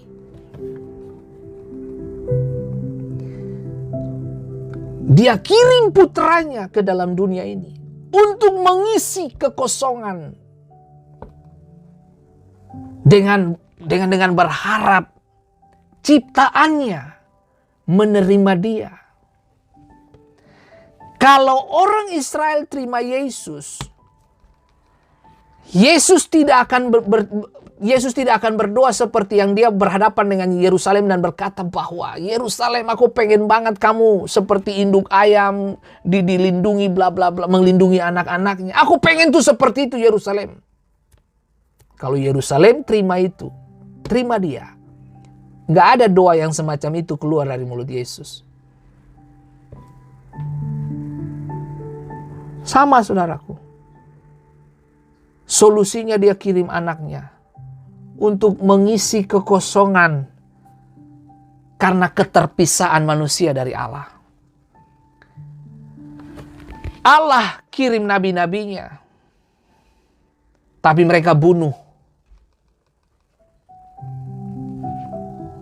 Terakhir dia kirim, Ibrani pasal 1. Terakhir dia kirim putranya. Putranya pun mereka bunuh. Kesimpulannya apa itu? Mereka menolak Tuhan. Sama seperti Israel. Menolak kepemimpinan teokrasinya Allah. Mereka ganti dan pengen sama sejajar dengan bangsa-bangsa lain.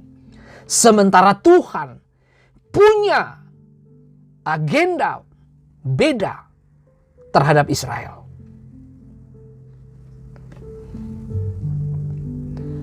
Tidak ada satu bangsa pun di planet bumi ini yang keluar dari jajahan dengan tujuan ibadah kecuali Israel. Perintah Tuhan kepada Musa dan Harun jelas. Beritahu sama Firaun, izinkan bangsa ini keluar ke padang gurun. Untuk apa? Ibadah. Makanya bangsa ini bangsa yang hidup dengan ibadah.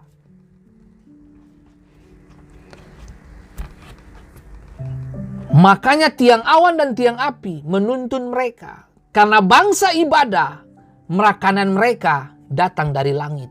Saya pun memberitahu kepada Bapak Ibu hari ini. Dalam nama Yesus, kalau kamu hidup benar dengan Tuhan, langit akan terbuka. Mana burung puyuh diterbangkan untuk kepentingan Anda. Kemahmu tidak akan ada kekurangan. Orang Israel pagi-pagi keluar memungut itu mana.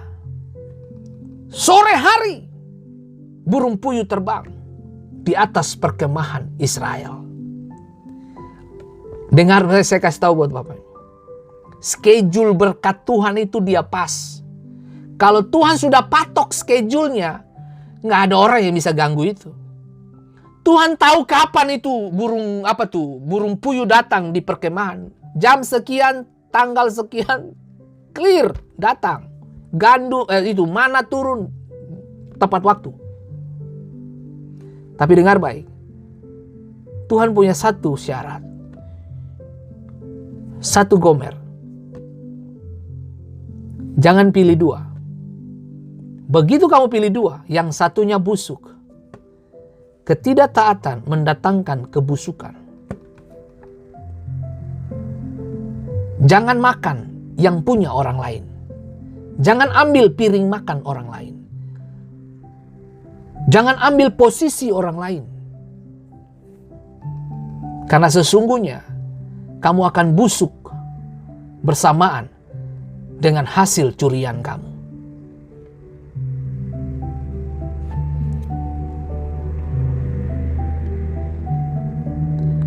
Misi Bapa apa? Makananku adalah melakukan kehendak Dia yang mengutus aku dan menyelesaikan pekerjaannya. Tadi saya katakan, kita diciptakan untuk apa? Kesenangan dan kemuliaan Tuhan.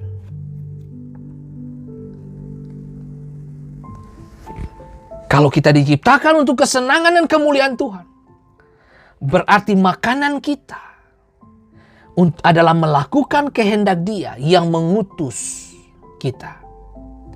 Misinya adalah melakukan kehendaknya dan menyelesaikan pekerjaannya demi keselamatan manusia. Itu misi Yesus, dan sekaligus Yesus titipkan misi itu kepada murid-muridnya. Lalu kemudian murid-muridnya sampai kepada seluruh orang percaya. Gembalakanlah domba-dombaku.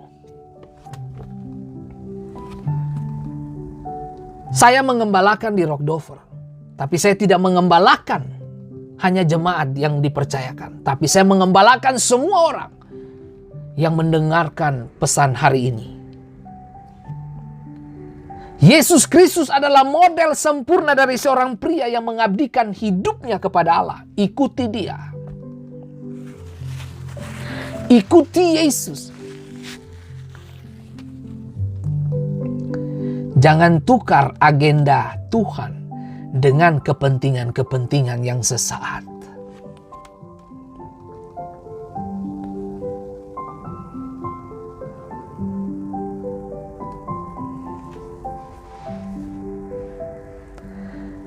Yohanes 6 ayat 35. Barang siapa datang kepadaku, akulah roti hidup. You datang kepadaku, kamu gak bakalan lapar. Dengar, saya mau kasih tahu bos saudara. Waktu saya masih ada di Ambon, waktu anak laki-laki saya mulai beranjak SMP, middle school, saya dengan istri mulai putar otak dan mulai berpikir, Tuhan bagaimana ini? Anak-anak bakalan kuliah nanti, sebentar lagi mereka kuliah. Kuliah kemana? Berapa biaya lagi yang aku perlu Tuhan? Saya sebagai bapak, saya bergumul untuk hal itu. Satu waktu saya diingatkan oleh beberapa hamba Tuhan dari pedesaan. Ada salah satu dari mereka yang bercerita begini, Pak Fendi, saya belum pernah melihat pendeta-pendeta di desa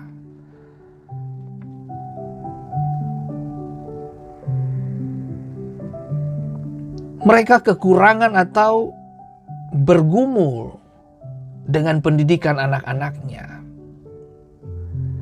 Seketika mungkin mereka bergumul karena di desa fasilitas terbatas dan sebagainya.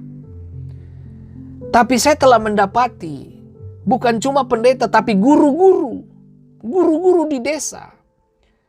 Mereka mengajar anak-anak mereka. Dan hari ini anak-anaknya terbang di berbagai bangsa. Saya pun pahami Pak Fendi. Jangan khawatir tentang anak-anakmu. Itu gila, itu pukulan, itu perkataan itu, kalimat itu tuh, jangan khawatir tentang anak-anakmu. Itu seperti apa tuh, palu 50 kilo dia kena di kepala, peng, berasa goyang banget. Saya mulai mengingat gini. Oh ya, saya melayani Tuhan.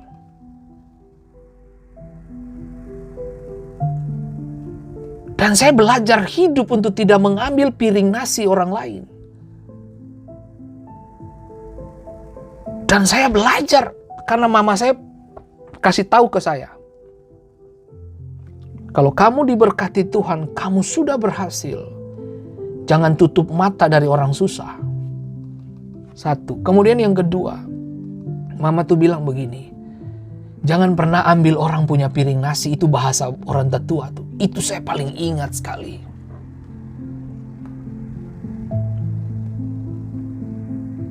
Kalau kamu tidak melakukan itu, kamu berhasil. Dan saya berterima kasih buat Tuhan. Untuk apa yang Tuhan lakukan sampai hari ini. Dengan pertolongan Tuhan 5 tahun lalu, anak-anak saya diterbangkan ke Amerika. Dan mereka dapat pendidikan sekarang.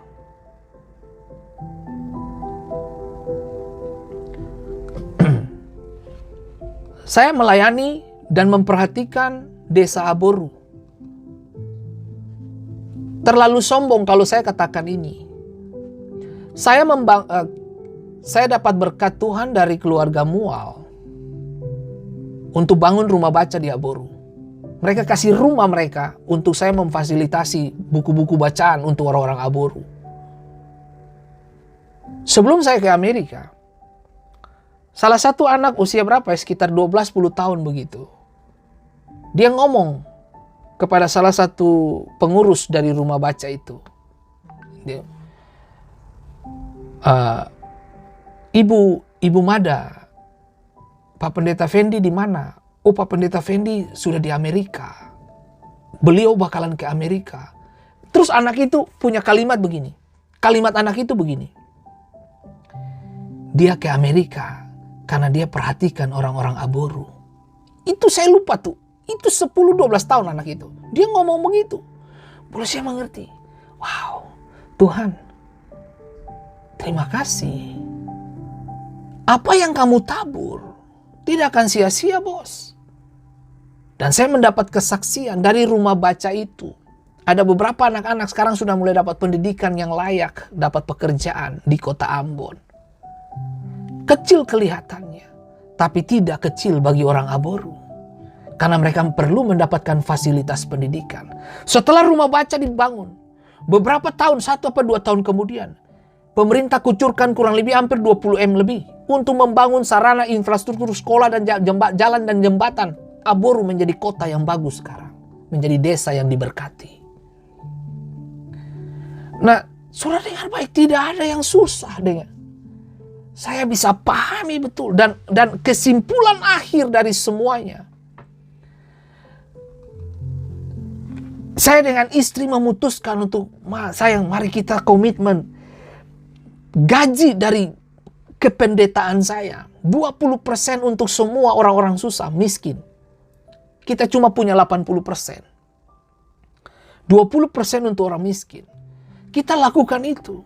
Kita sponsor orang-orang sekolah. Kemudian saya telepon beberapa teman pengusaha yang bisa membackup untuk keuangan, bantu beli sepatu ini. Sampai kita kirim sampai ke daerah mana tuh? Di daerah Bula. Namlea, daerah apa tuh? Danorana. Ada desa di situ. Lewat salah satu anggota Brimob. Kita support gitu. Kita berkati orang-orang Seram. Kita tujuannya, dengar, saya cerita ini bukan supaya saya sombong. Saya sedang bicara begini. Kenapa saya melakukannya? Untuk menjaga hati saya tetap seimbang. Ketika saya di posisi teratas dari sebuah pelayanan, supaya saya tidak sombong, tapi saya belajar untuk melihat ke bawah. Saya pun harus berkata bahwa makanan itu ada di bawah, bukan di atas, Bapak Ibu. Ayam itu ambil beras di bawah. Saya cuma mengingatkan semua kita di tempat ini. Kalau kamu punya lebih, jangan tutup mata dari orang miskin. Jangan tutup mata dari orang susah, dari tetanggamu. Jangan tutup mata. Hari ini Bapak Ibu, saya sponsor orang-orang di Ambon, anak-anak. Saya datang ke sekolah-sekolah, saya kirim orang ke sekolah, istri saya datang. Berapa anak yang bisa kita sponsor? Kita bayar pendidikan mereka. Sampai ada yang sudah sarjana hukum. Kita support. Orang semua tanya, pendeta kau kaya sekali. Saya tidak kaya. Sama seperti Yesus berkata, Petrus dan teman-teman, kita harus bayar pajak. You pancing ikan pertama, you harus keluarkan, itu bayar pajak dan sebagainya. Itu makanya saya bilang, karena saya punya hubungan baik dengan semua beberapa teman-teman pengusaha dan pejabat pemerintah. Saya suka sharing kebutuhan-kebutuhan orang lain kepada mereka. Jadi orang kira saya yang kaya. No, saya akan bilang, orang ini berkati kamu. Coba lihat. Kita cari saluran berkat buat orang kan asik toh. Makanya saya bilang, jangan kita sombong lah. Kalau kamu punya lebih, belajar berbagi dengan orang yang susah. Waktu kamu kasih 100.000 rupiah pun atau $100 pun kepada orang susah, kamu tidak jadi miskin, bukan? Kamu tidak jadi miskin. Tapi waktu kamu memberi, itu hatimu beda. Hasilnya beda. Saya nonton berapa banyak orang yang tutup mata. Banyak. Saya lihat tutup mata.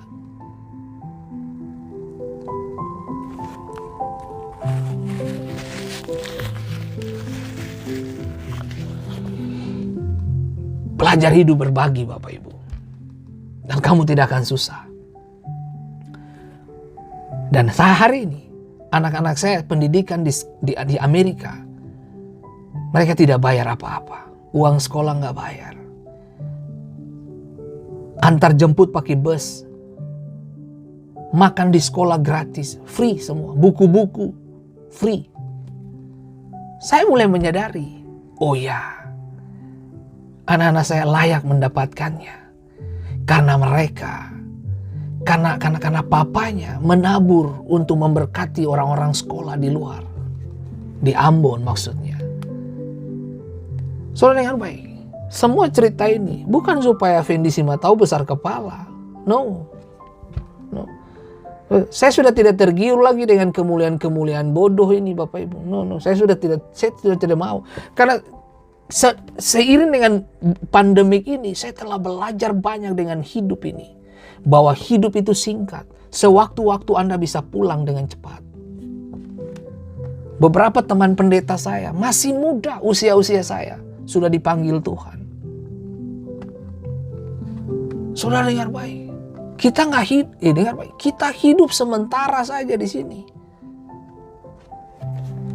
Mari belajar serius dengan Tuhan. Tuhan memberkati setiap kita, Bapak Ibu. Jadilah kuat. Tetap tenang dalam setiap situasi. Kalaupun kamu digiring masuk ke padang gurun, tetap bersyukur. Karena makananmu adalah melakukan kehendak Allah. Bukan memberi pesan kepada dagingmu, tapi memberi pesan kepada rohmu. Karena yang menggiring Yesus ke padang gurun adalah Roh Kudus. Tuhan kasih kekuatan dan kemampuan bagi setiap kita untuk terus mengerjakan hal-hal yang tidak biasa. Belajar mengasihi orang lain. Jangan belajar, dengar. Kalau kamu punya dua, belajar untuk memberi kepada orang lain. Jangan ambil semuanya. Orang lain masih perlu. Belajar berbagi.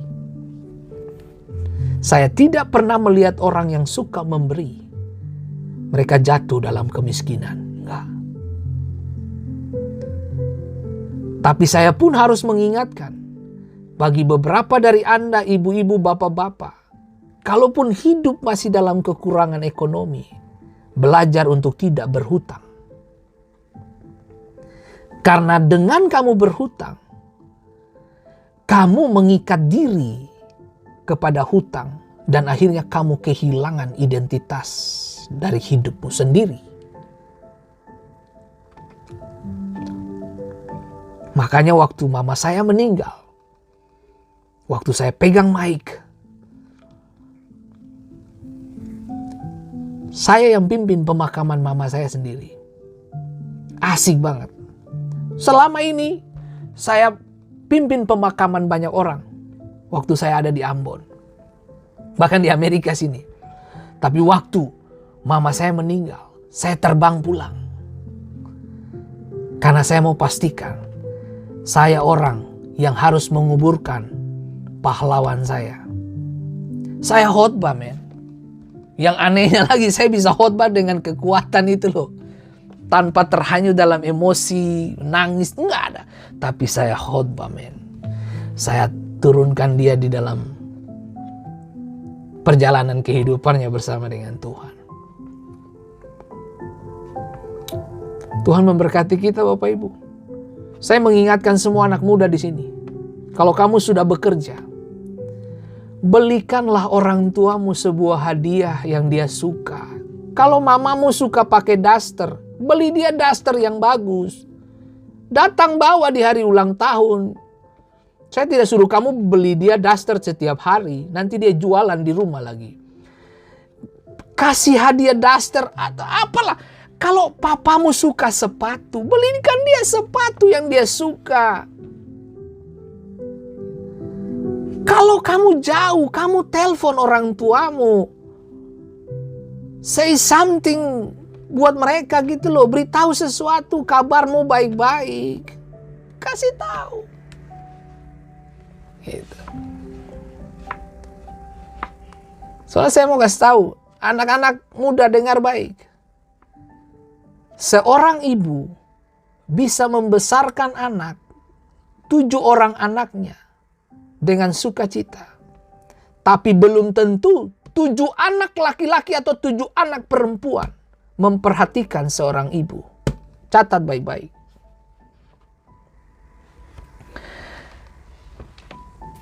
Tuhan memberkati kita.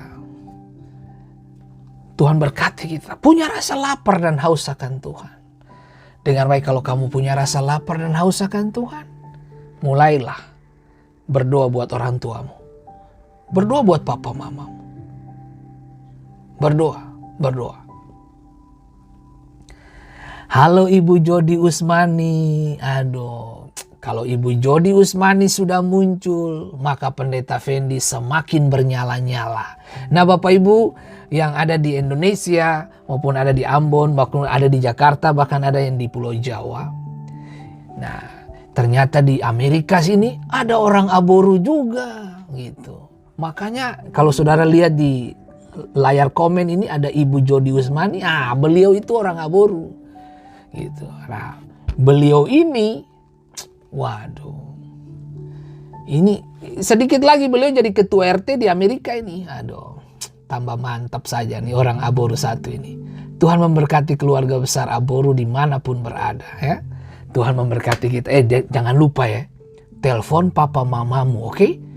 Kalau kamu terpisah dari dia karena jarak ruang dan waktu, kasih tahu, papa, mama, saya ada baik-baik. Nah gitu, kasih tahu. Orang tua itu tidak suruh kamu kirim dia 1 miliar atau 1 ember apa. Itu enggak, dia enggak suruh kamu kasih dia 1 berlian 1 ember. No, kamu cuma telepon dia, papa, ada kabar bagaimana? Baik-baik kah?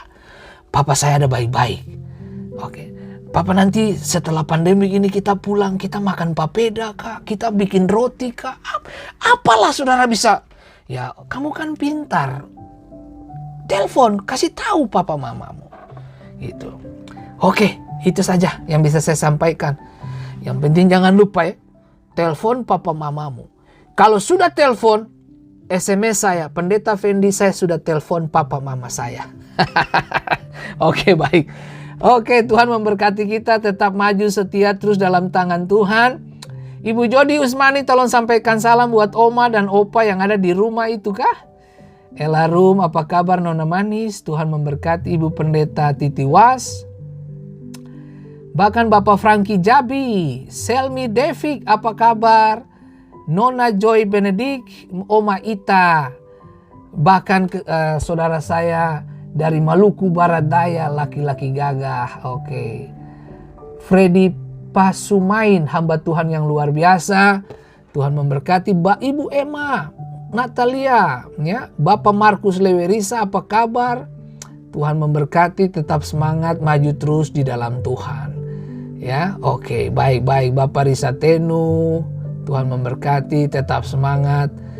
Oke, baik. Sebelum saya pisah dari Bapak Ibu, saya perlu sampaikan bahwa dalam minggu ini saya hanya sampai Senin, Selasa, Rabu, Kamis. Jumat, Sabtu saya off. Tujuannya adalah untuk saya menghabiskan waktu dengan istri dan putri saya.